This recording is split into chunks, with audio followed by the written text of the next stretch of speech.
皆さんごきげんよう、上川薫です。今回取り上げる話題は、韓国経済が崩壊する、その具体的なシナリオについて少し紹介しようと思います。現在、韓国の首都ソウルでは不動産バブルが発生しています。このバブルがもしも破裂するような形になれば、金融機関は大量の不良債権を抱えることになり、この不良債権を抱えることによる金融危機が発生します。金融危機が発生すれば、民間企業や個人の経済にへの打撃というものは凄まじいものとなり、韓国経済崩壊の引き金となるというシナリオです。ちなみに今の話、不動産バブルが発生しているというところまでは、現在進行形ですでに発生している出来事であり、決して小説や映画の話ではありません。ただし、この話には一つ注意点があって、たとえ現在進行形で不動産バブルが発生していようとも、政府が明確に有効な手立てを立てれば、それによって不動産バブルがいきなり弾けるようなことはなく、年数をかけて徐々にそのバブルというものがしぼんでいき、まるで何事もなかったかのように問題を乗り越えるということは可能です。果たして、ムン・ジェイン政権にそのようなまともな経済政策というものができるでしょうか。それでは韓国経済崩壊のシナリオについて記事を見ていきましょう。なすすべなし。不動産バブルで致命傷のムン・ジェイン政権。上がるも地獄、下がるも地獄。打開策なき韓国の不動産政策。韓国の調査会社リアルメーターが実施した8月第1週の世論調査によると、ムン・ジェイン大統領の国政支持率は 43.9% と先週よりさらに 2.5% 下落した。ムン・ジェイン政権の支持率低下には、雇用政策、不動産政策、北朝鮮への追従姿勢、ユン・ミヒャン前正義連理事長の不正など様々な要因があるが、パク・ウォンスンソウル市長のセクハラ疑惑に批判が集まり、革新政権の倫理性に疑問符がつけられたことで、ムン政権の固い支持基盤だった30代女性が離れ、政権に大きな衝撃を与えたのが3週間前の調査であった。だが、熱しやすく冷めやすいのが韓国の人心である。パク市長のセクハラ疑惑と政権の倫理性に対する追及も次第にトーンダウンしていった。それによって、ムン政権の支持率は若干持ち直したかに見えたが、再び下落傾向に拍車がかかり始めている。その原因はここに来て、ムン・ジェイン政権の不動産政策に対し、国民の批判のボルテージが上がってきているからだ。ムン政権の不動産政策の失敗が、あらゆる階層の国民生活に不安を与えていることによる批判だ。不動産政策は、国民の暮らしに直結する問題なのだが、ムン政権では、そのあまりのデタラメぶりに国民生活への不安が高まってきているのだ。それだけに一朝一夕に国民の不満を抑えることは不可能だろう。政権発足から3年で 52% 上昇した不動産価格。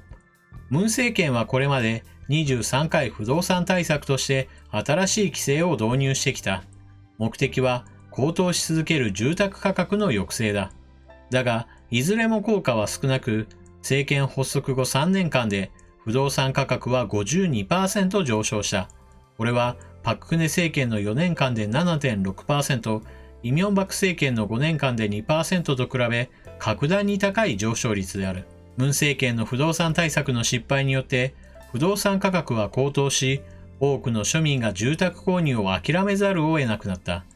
特にソウル市内では、サラリーマンが住宅を購入することは、もはや不可能な水準に達している。そのことに対する不満が爆発しているのだ。不満はそればかりではない。より大きな不満は、ムン政権の不動産政策が新たな住宅取得を考えていない国民の生活にまで深刻な影響を及ぼしているからである。ムン政権は不動産価格を抑えるために不動産税を引き上げているが、それは複数住宅保有者ばかりではなく、自分の住む家しか持たない庶民にも税金爆弾として負担が重くのしかかることとなった。また住宅の賃貸借料が上昇し、借家住まいの市民の生活にもしわ寄せが来ている。手がつけられないほど住宅価格が上昇した背景には、国民の熱心な不動産投資がある。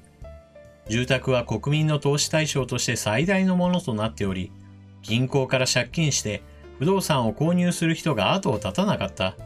それだけに住宅価格が一気に下落するような政策を取れば、借金地獄に陥る人が続出するだろうし、何より銀行の経営が脅かされることになりかねない。ムン政権はこれまでの失勢によってそのレベルまで住宅価格上昇のペースを速めてしまっている。不動産政策の失敗であり地獄に陥ったムン政権は出口を見出せなくなっている。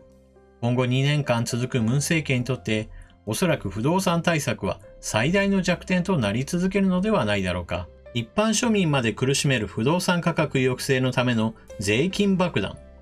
格差社会と言われる韓国で、国民が最も深刻に受け止めている格差は不動産格差である。韓国の住宅価格を吊り上げているのはカンナムの富裕層であるとして、その人々の投機を抑えることをムン政権は不動産政策の柱としてきた。そのために取った政策が銀行からの貸し出し規制や複数住宅保有者に対する保有税、譲渡税、習得税の引き上げなどだった。ところが最近では実際に住んでいる一住宅保有者に対しても同じ重課税と規制を適用し始めた。富裕層の投資だけでなく一般市民の実需まで締め上げるようになってしまったのだ。マンションの価格が急騰したのを受け、不動産保有税は跳ね上がり、今年は 20% 上昇した人もいる。今年の地価はさらに大幅な価格上昇を続けているため、来年はさらに大幅な増税となるだろう。公示地価約8000万円以上の不動産保有者には、総合不動産保有税までかけられる。1997年に1億5000万ウォンでソウル西部のモクトンに買ったマンションの価格が、現在は15億ウォンにまで跳ね上がったという人もいる。近年ムン政権になってからだけでも6億ウォンの上昇である。このような場合、購入以来住み続けてきた家であっても、資産価格の上昇に伴う増税に対応できず、手放さざるを得ないのではないかという心配が生じることになる。それでも今のところ、ムン政権に増税路線を改める気配はない。そして、政策の不動産価格抑制効果は大いに疑問だ。需要と供給で決まる不動産価格を過度な規制で改善しようとしても副作用が増幅するだけである。ソウルは現在、香港、シンガポールに次いで世界的に住宅価格が高い都市となっている。中でもカンナム地区は 3.3 平方メートルあたりのマンション価格が約900万円を超えるところが続出しているという。不動産価格は上昇しているが、もしも保有する不動産を売却しても、ムン政権の不動産政策が続く中では多額の税金を取られることになるので、富裕層は現在のところはじっと保有をし続け、さらなる住宅価格の値上がりや将来的な政策転換を待つだろう。やむを得ず売却するのは、実際に住む家1個のみを所有し、税金が支払えなくなった庶民だけという結果になりかねない。経済の力学を理解しようとしないムン政権では、不動産価格の安定を図ることはできないだろう。不動産が下落すれば借金地獄に陥る人が続出。日本のバブル崩壊を思い出してほしい。当時の日本では不動産神話があり、不動産の価格下落を想定する人は少なかった。そのため銀行から借金をして不動産投資をする人も多かったが、そういう人々はバブル崩壊とともに借金地獄に苦しむこととなった。韓国で不動産バブルが崩壊すれば同じことが起きるだろう。いや、日本のバブル崩壊以上に深い傷を負うことになるはずだ。韓国では資産形成の最善の手段が不動産投資である。そのために銀行から借金をする。不動産価格が下がれば、銀行から借金をして不動産投資をしている人々は返済が不能になる。破産に追い込まれる人も後を絶たないであろう。これは韓国の金融システムに深刻なダメージを与えることになる。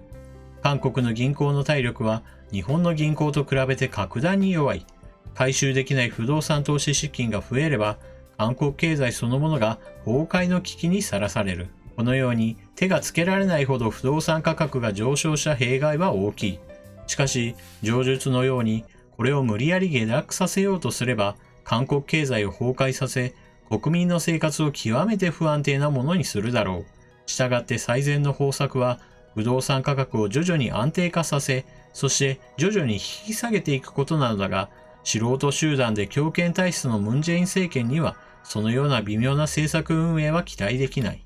まず第一に、どこの国においてもお金持ちの人たちというものは存在し、貧富の格差というものもあります。ですから、お金持ちの人たちというのはお金を使って、そのお金自身を使って投資を行い、お金をさらに増やしていくという行動をとります。これはどこの国においても見られる光景です。そして、韓国の場合はそのお金の使い方として、不動産投資というのは一つ有力な手立てとなっています。なぜならば、韓国の首都ソウルというのは構造上非常に値上がりしやすい地域であるからです。韓国の人口はざっくり言って5000万人ほどです。その5000万人のうちおよそ2500万人が首都ソウルとその周辺に住んでいます。ですから国家全体の人口のうち半分が首都に集まっているという状況なのです。このような状況ですから、不動産に対する需要というものは非常に高いものがあり、決してこの先ずっと値下がりするなという見込みをすることは難しいでしょう。普通に考えれば需要が高まっていくということはすぐにわかるはずです。ですからこのような状況において実際に値上がりというものが確認できれば、これは儲かると考えた人たちがさらに投資を加速させていくというのも、これまた自然な流れです。例えば銀行からお金を借りるとします。銀行から借りるからにはその利子というものを返していかなければならないわけですが、もしもそれ以上の勢いでお金が増えていったらどうでしょうか。銀行からお金を借りて、そのお金を使って不動産へと投資する。その投資先の値上がりの勢いというものが銀行に返す利子よりもはるかに高いのであれば、もっともっとお金を借りてでも投資物件というものを買いましょうと考えるのも、これまたビジネス上においては別に珍しい光景ではありません。政府がそこに歯止めをかけようとして銀行からの融資や貸付などに厳しい規制をかけたとしても、じゃあ自分たちのお金でやればいいやという具合にして、富裕層の人たちは規制にもかかわらず、さらに多くの土地転がしや不動産物件の習得に努めるということが、さらなる値上がりというものを招くこととなります。ムン・ジェイン政権もこのような土地バブルというものがこのまま続いていくことが多くの国民にとってマイナスになり、そのことが政権の支持率に悪影響を及ぼすということは気づいているでしょう。ですからこれを止めようとはしています。ところが止めようとしているこの不動産バブルへの規制なのですが、ムン・ジェイン政権の一つの特徴として経済政策については非常に能力が低いというのがこれまでの実績です。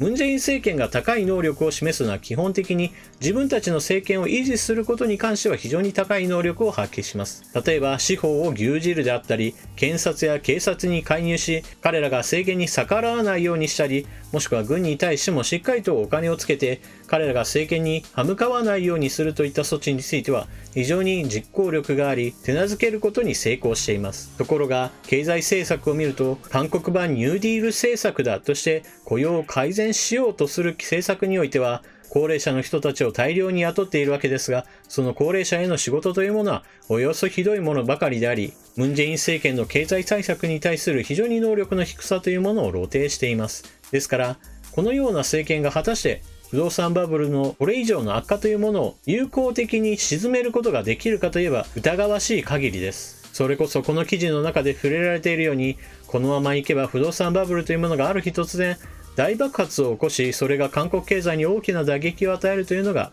確率としては非常に高いように思います。バブルが徐々に抑え込めるというのであれば、それは痛みを伴わないような形で静かに進行していくこととなりますが、そのようなことはおおよそ難しいでしょう。もしも政府が意図しないような形である日バブルが弾けるようなことになってしまえば、一体何が起こるのでしょうか。この記事の中では詳しく説明しているように、日本の不動産バブルの崩壊と似たようなことが起こります。土地が下がるということを前提としてみんながみんな売りに走ろうとします。しかしみんながみんな値下がりするだろうと考えている時には誰も買いたがらないものです。ですからかつてない勢いで不動産価格というものが下落することになります。お金を借りてそのような不動産投資をしていた人たちは借金地獄に苦しむことになりますし、他に資産を持っている人たちは例えば持っている株などを全て売り払うような形で損失の穴埋めなどにも入るでしょう。当然のように株式市場には大きな下落相場が発生しますし、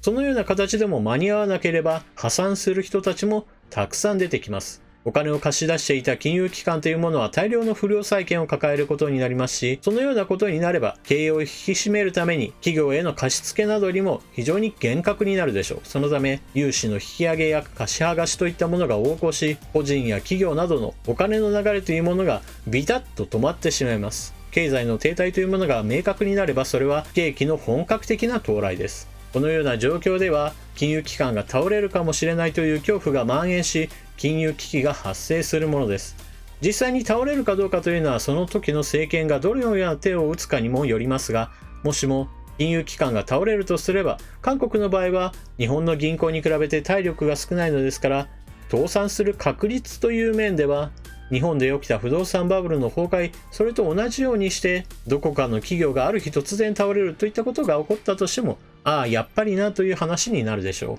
このシナリオ、現在は不動産バブルが発生していますよというところまでが現実に起こっている出来事です。しかし、この後不動産バブルがさらに継続され、それがいつの日か政府の意図しないような形で弾けるという確率は、私は結構高いように思います。不動産バブルの崩壊から始まり金融危機へと連鎖し、それによる韓国経済の崩壊、このシナリオはあなたはどう評価するでしょうか。ぜひコメントしていってください。